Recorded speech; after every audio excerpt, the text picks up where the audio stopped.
Happy Friday, everyone. And as promised, Fridays are going to be our... Okay, now where did my mouse go? There it is. There, now I can see if you guys are chatting with me. Fridays are treat days. So, we are going to have a treat today. And it's going to involve caramel sauce and meringue.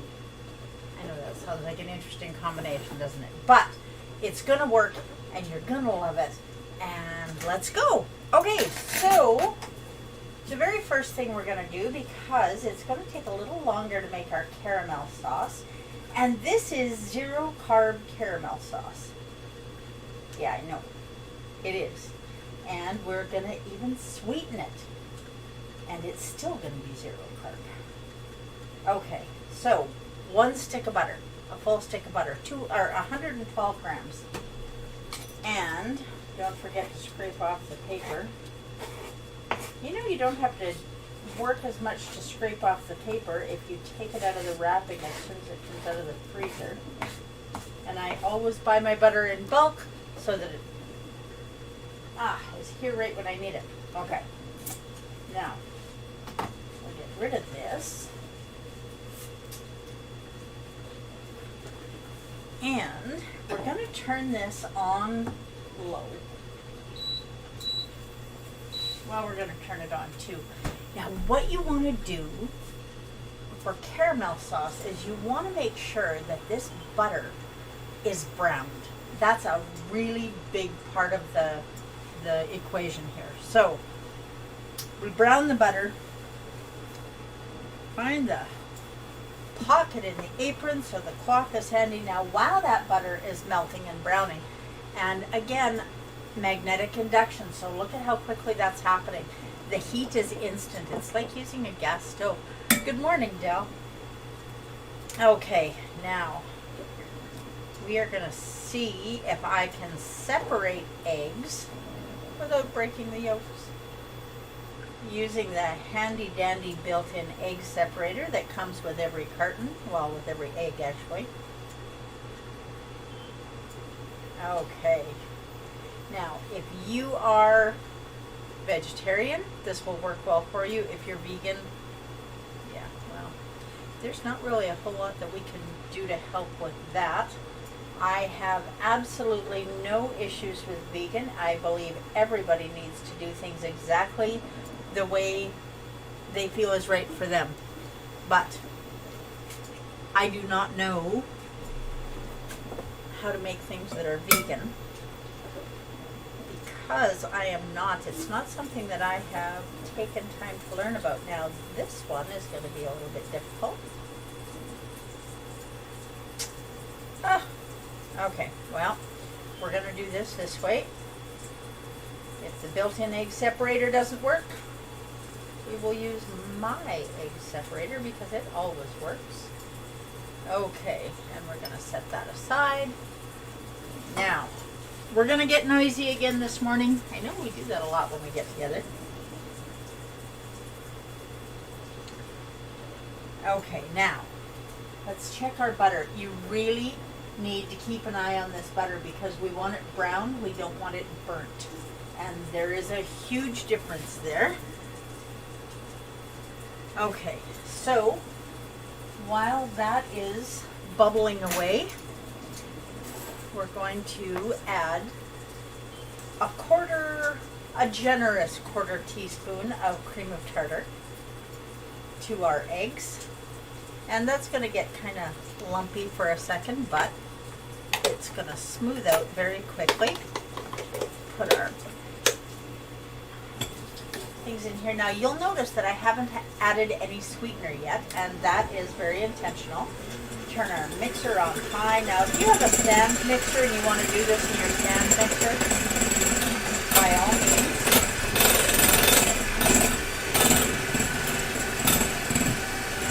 And we'll get this going as fast as we can. Now we want these egg whites to be stiff, and it's important because we're going to put these in the oven. And they're going to be a meringue, like a meringue cookie. I guess you could make little cakes as well. but we're not going to today. Okay, and look at how fast that's whipping up. Now, once this starts to get almost to the point where it's done, we are going to add 30 milliliters of Da Vinci sugar-free toasted marshmallow syrup. Now, if you don't have Da Vinci syrup, don't worry about it. You can add 2 tablespoons of powdered erythritol. And that will work just as well. Or any other flavor of Da Vinci syrup, I suppose. Okay, now you can see that it's starting to get really thick, so we're going to start adding this just a little bit at a time. Because I don't want to shock this meringue and have it stop meringuing. The thing, I don't know, it's a thing today. So, good morning, Mom. I'm glad you made it. Okay, a little bit more. Now, you know, meringue is one of those things that really is very forgiving. You can cook it for a long time and dry it out. You can cook it for a short time and have it all nice and gooey inside.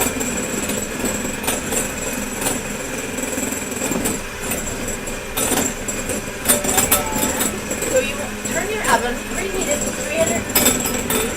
I'm going to check our butter. Not quite brown yet. It's getting pretty close. Okay. Now, we have all our sweetener in here, and this is just getting thicker and thicker. The cream of tartar that we added is what gives the meringue its substance. It helps it hold its form. This is with whipped cream. Okay. I think this is pretty close to being done. Okay, should we stop the noise?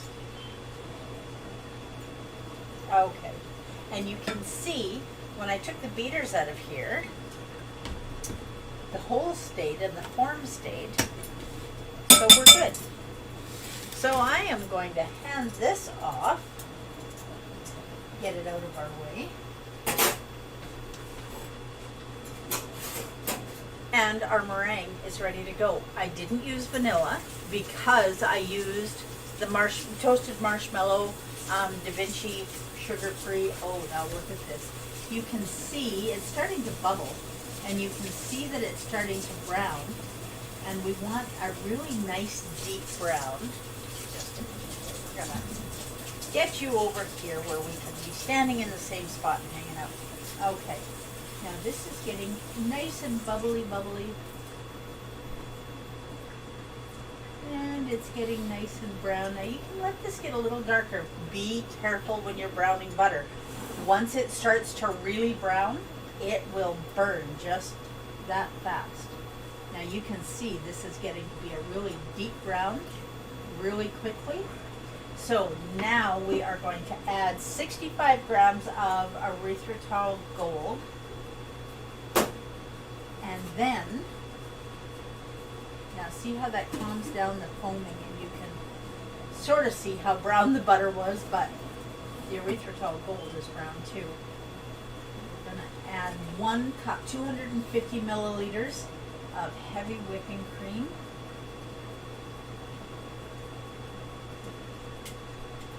Get that in there, and now this has to cook down. So while that's happening, we are going to get our meringue in the oven.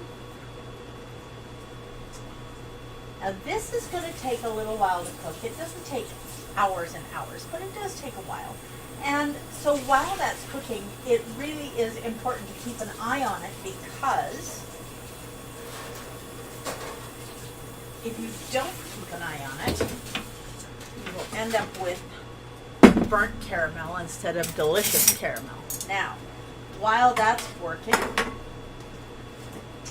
I'm just going to set this here.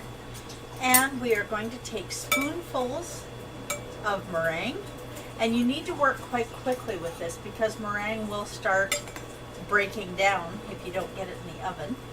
And we're just going to put spoonfuls of meringue. They don't have to be pretty shapes. You don't need to put them in any kind of a mold. They just need to be on the cookie sheet. and they're going to go in a 350 degree oven for 15 minutes. And they are going to be absolutely beautiful when they come out. Now, I have done this before and I absolutely love it.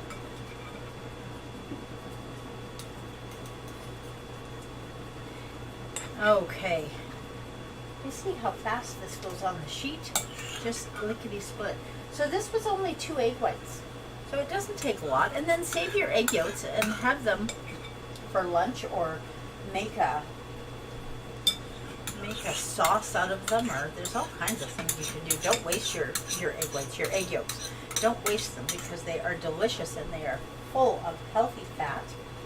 Okay, let's make a couple of these a little bit bigger.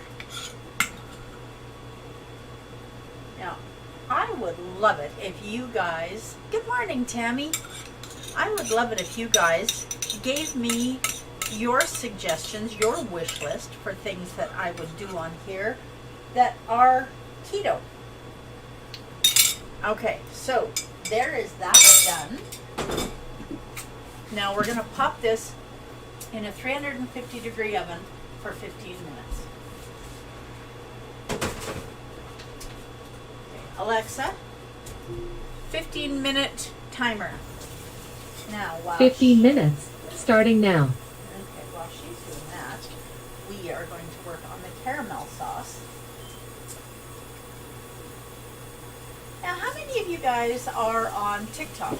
If you're on TikTok, look for me on TikTok as well, this Shining Light. You can hang out there as well as here. So I'm just getting started on there, and it turns out that to do lives on TikTok you need 1,000 followers first. So, you know, we'll get there. We'll get there because I like being live as many places as I can be, so I can hang out with you guys and help you learn about keto. So if you have questions about keto, ask me your questions. If you don't ask, you're not going to get an answer. And there is no such thing as a silly question.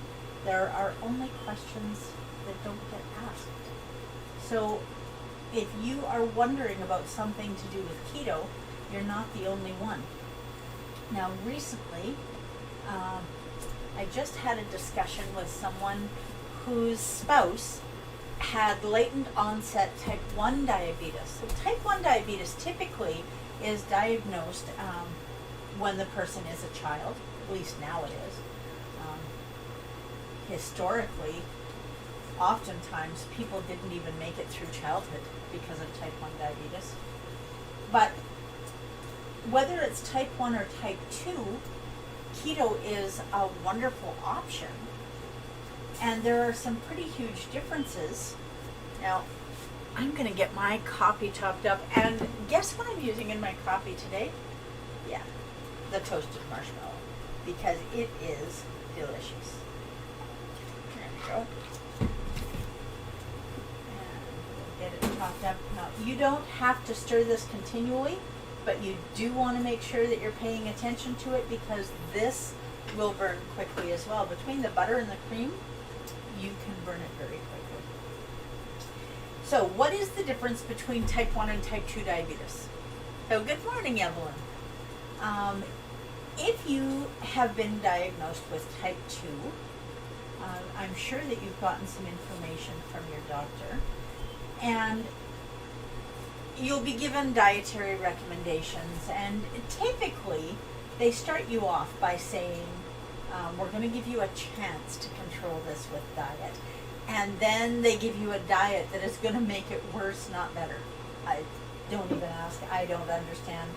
It seems to me, oh, you've got musical things happening in our world here. It seems to me that if you have an issue with blood sugar going up really high, telling someone to eat something that's going to have a lot of sugar or carbs in it does not seem to be a really logical thing to me. So there are a lot of people now who are questioning the traditional dietary recommendations for type 2 diabetics. Now, the thing about type 2 diabetics is your pancreas still works. Your body is still producing insulin. So, if your doctor is telling you that you have type 2 diabetes and they are recommending that you take insulin shots, please do your own research. This is important for you and for your health. There may be reasons why that's a good idea. I'm not a doctor, I'm not a nurse, so I can't speak to that. But what I can say is if your doctor is prescribing something to replace something that your body isn't doing, but your body is actually still doing it, like, I don't know, making insulin, then you have to have a discussion with your doctor and you have to figure out whether or not that's a good choice for you. And if that isn't the right choice, what is the right choice? Well, for me, the right choice was doing keto. Now, I was not taking insulin shots. I wasn't even taking medication yet. I was headed that way very quickly. But, oh, look at this. You see how beautiful that's getting? And it's bubbling away here. I'm going to quit stirring it for a minute. And I'm going to pull my cheat out of the freezer. Okay. Now this has been in there long enough that it is starting to get nice and cool. Now when this is done, it will coat the back of a spoon very nicely, but it isn't going to seem like it's thick enough to be caramel sauce. Once it is totally cool, which this is not yet, but look at this. And you can see the difference in color between this one and this one. So we're wanting this to get nice and deep, rich golden brown. It's going to boil down a lot. And we turn that down to 1. And we are just going to let that bubble away. And I'm going to show you.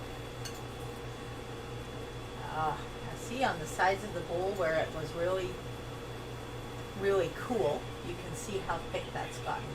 That's where we want it to go when it's really cold. That's awesome.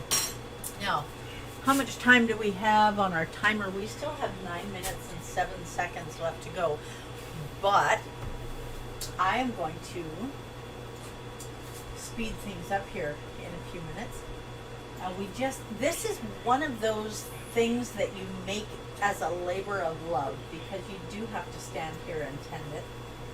So making the meringues at the same time is a good thing because it lets you multitask, and my brain likes to be several different places at the same time. So I want to continue to talk to you about type 1 diabetics. Type 1 diabetics do not make insulin. Their pancreas is not capable of making insulin anymore. And whether or not that's going to be something that we can fix in the future, I don't know. There's a tremendous amount of research going on. So if you cannot make insulin, what happens? Well, we've talked before about insulin being what turns off fat burning ability. The first thing insulin does when it starts coming out of your pancreas is it turns off your body's ability to burn fat. And it does that because insulin is a storage hormone, right? You're not going to be storing anything if you're burning it faster than you can store it. So insulin's first job, first order of business, turn the fat burning off and then start gathering up all the blood glucose and store it as fat in fat cells. That's why I tell you guys all the time, don't snack. It doesn't have to be anything that isn't keto, but if you are snacking, then you are turning on your insulin pumps. You're turning on your body's desire, the necessity for it to create and release insulin in your bloodstream. If you eat once a day and you don't snack, and I am not always successful with that, but I do try.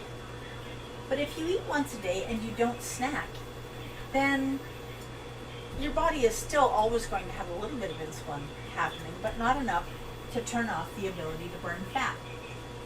So with people with type 1 diabetes that do not have the ability to produce insulin, they just burn fat all the time. And that's why many, many years ago it was called wasting disease. And people literally just wasted away. It didn't matter how much fat or sugar they ate, they just couldn't gain any weight. So when you have someone who is type 1, they have to take insulin shots to turn on their body's ability to store fat. And that way they don't waste away. When you have type 2 diabetes, the reality is type 2 diabetes is a thing because we have overconsumed carbs for so many decades that our bodies just don't know what to do with all the excess sugar.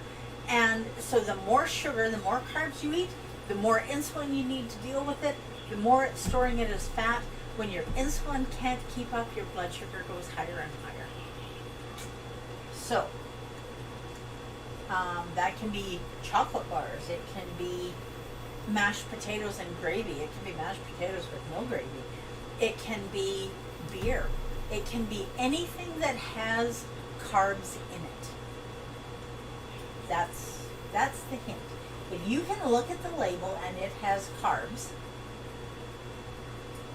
to any degree, then it might be a really good idea for you to think seriously about whether that is important to you. It isn't important to you. It's important to me to find ways to have the things that I love without eating a whole bunch of carbs. And I know I keep saying this, and it's important. And it's important that you share this with the people that you love. Keto is not about giving up the things that you love. Keto is about finding new healthy ways to have them.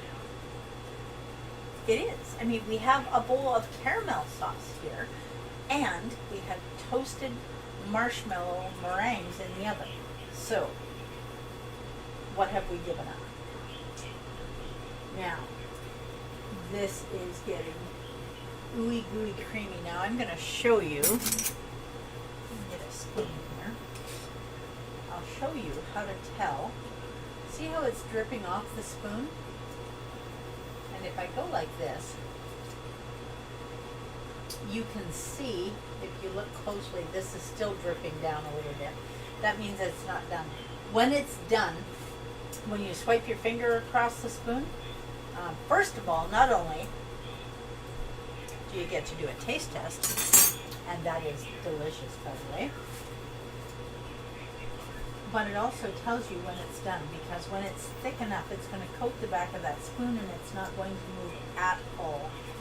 Now this is continuing to cool, and it isn't as cool as I was hoping it would be, but you know what? It is going to be cool enough. Alexa, how much time left on our timer? You have 3 minutes and 30 seconds left on your 15-minute timer. Okay, good deal. Well, those are going to be out of the oven before our time is up today. So, you have a doctor who's telling you that you need to bring your blood sugar down, you need to lose weight, you need to do things to change your lifestyle, because if you don't, you're going to be in trouble. And you mention keto to your doctor and they go, oh no, that's a bad idea. Ask them why. Because most doctors take absolutely zero training in nutrition. They know what they've been told, and they don't ask for proof. They don't ask why these things are true. I have a hair hanging in my eye. There we go. They just believe what they're told, and they know a tremendous amount. And this isn't to fault the doctors. They have been taught that we won't tell you this unless we know it's true, unless we don't have a better answer. Well, that's mostly true, but a lot of the information that they get is from the pharmaceutical companies, and the pharmaceutical companies don't make any money if you eat healthy and don't get sick. So, eat healthy, don't get sick. They'll find some other way to make money, I'm sure. And you are not going to have to worry about losing your eyesight or your limbs or your life, because you won't have to worry about type 2 diabetes. Now, another thing that people are often told as far as keto goes is you don't want to do keto because it encourages ketoacidosis, and that's dangerous. That's not true. It is absolutely not true. Type 2 diabetics do not get ketoacidosis, and here's why. When you are in nutritional ketosis is when your liver is burning fat for energy, and the byproduct of that is ketones. Nutritional ketosis. Okay, so now we have ketones in our bloodstream. And why do we have the ketones in our bloodstream? Because our body, let's change this view a little bit, because there, now I can see you a little bit better. We're changing this, or you have ketones because your body has learned to use fat for energy instead of sugar. And my brain just totally, oh, okay, so when you are type 1 diabetic, you don't produce any insulin. So if you eat something that has carbs in it, your blood sugar goes up and up and up. But because you have no insulin, you also don't turn off your body's ability to burn fat. So not only is your sugar going up and up, but your ketones are going up and up because your body is still burning fat. That is ketoacidosis, when both your ketones and your blood glucose go higher and higher. And once it gets above 9 or 10 in ketones, you are in trouble. So why don't type 2 diabetics have an issue with ketoacidosis? Well, here's why. Remember I said, oh, and there's our oven timer, so let's take a quick peek at our meringues. Alexa, stop.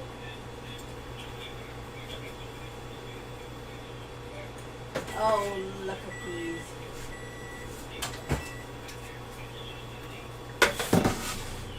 Oh, you guys are just going to love this.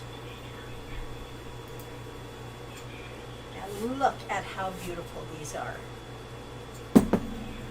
Now this is 15 minutes at 350 degrees. And it doesn't matter what shape you put on here.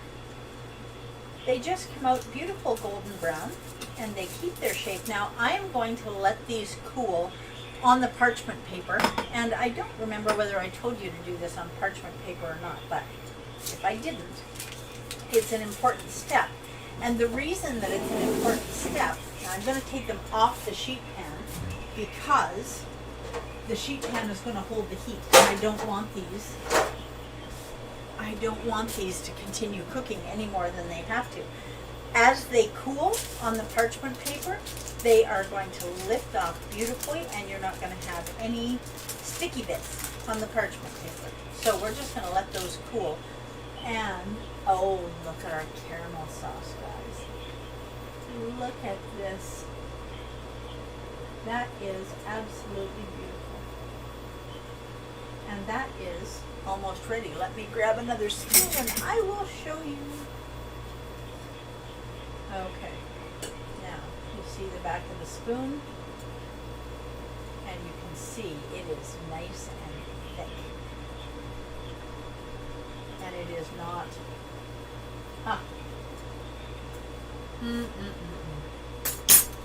Okay, I am just going to turn that off, and I'm just going to let the heat from the pot cook that a little bit more. And while that's happening, would you like to see what this dessert looks like when it's all put together? Because I am excited about it. Now we could use our hot meringues right out of the oven, but I don't want to pull them off this parchment paper until they're cool. They're still stuck a little bit. So, guess what I made for us? Okay, now when you do meringues, usually a meringue is really dry. But I want to show you what I did with these. These go in the oven for 350 degrees, and they stay in for 15 minutes. It browns the top, but look at the inside. Look at how spongy that is. Isn't that nice? Okay, so now this has toasted marshmallow, sugar-free syrup in it, no carbs because it's egg whites, and it has a marshmallow squishy to it. Now we are going to put 3 or 4 of these. I think 4 is a better number. It's a nice round number. And as well as that, let's get this so you can see what I'm doing. Okay, so I have 4 little meringues in there. And this is not quite as cool as I want it, so it's not quite as thick as I would like it, but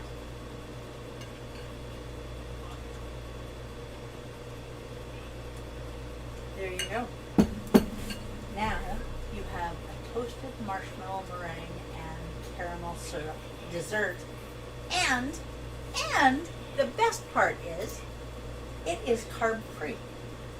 It is absolutely 100% carb free.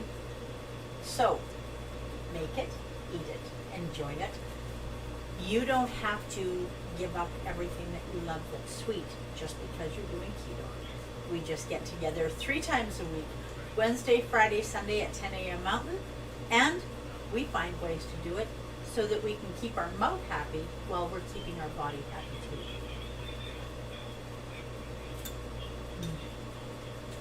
That is so good. You might have to make a double batch if you want to have enough to share with somebody else. You might have to. The caramel sauce will store in your fridge for at least a week or 2. So you're good that way. And it will thicken up. The colder it is, the thicker it will be. You don't need to add any thickener to it. We've done everything that needs to be done. The meringues are carb-free. There you go. It's beautiful. I hope all of you do your very best to live your best version of this shining life until we get together again on Sunday, where we're going to be talking vegetables of some kind that may or may not involve meat. We'll see what happens on Wednesday. Have a great Friday and Saturday, everyone, and I look forward to seeing you Sunday morning at 10 a.m. Thanks for joining me. Bye for now.